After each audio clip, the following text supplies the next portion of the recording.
Welcome to విధ్వంసం files. Amul చేతికి చిక్కిన చిత్తూరులోని విజయ డైరీ చాలా పెద్దది. పైగా అది అటు కర్ణాటకకు ఇటు తమిళనాడుకు సరిహద్దులో ఉంది.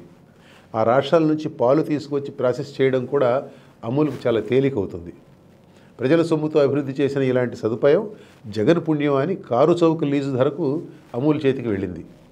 సహకార రంగంలో మూతబడ్డ అన్ని డైరీలతో పాటు చిత్తూరులోని విజయ డైరీని తిరిగి తెరిపిస్తానని ప్రతిపక్ష నేతగా జగన్ మాట ఇచ్చారు.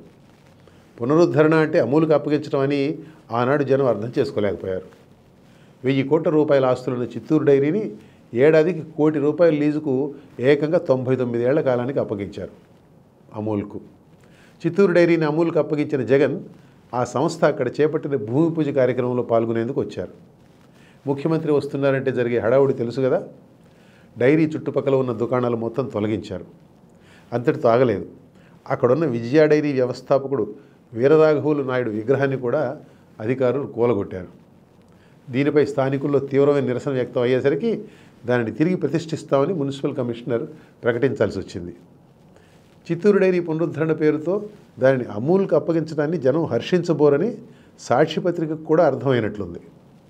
చిత్తూరు డైరీ పునరుద్ధరణ పేరుతో సాక్షి పత్రిక ఇచ్చిన జాకెట్ యాడ్లో దానిని అమూల్కు అప్పగిస్తున్న విషయాన్ని సూచనప్రాయంగా మాత్రమే చెప్పారు.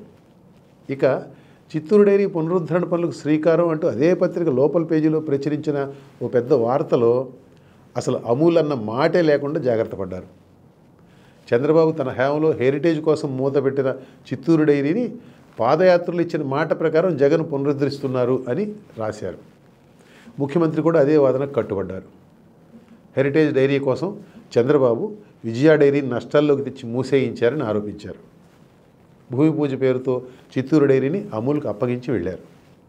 ఆ పక్కన పెరుమళ్ళ కండ్రిగ అనే గ్రామంలో వెంకటాచలం నాయుడు అనే పెద్ద మనిషి ఉన్నారు. అందరూ ఆయనను చిత్తూరు గాంధీ అని పిలుచుకుంటారు. చిత్తూరు డైరీని పునరుద్ధరించాలని కోరుతూ ఆ గాంధేయవాది 15 ఏళ్లుగా ఒంటిపై చొక్కా, కాళ్లకు చెప్పులు లేకుండా తిరుగుతున్నారు.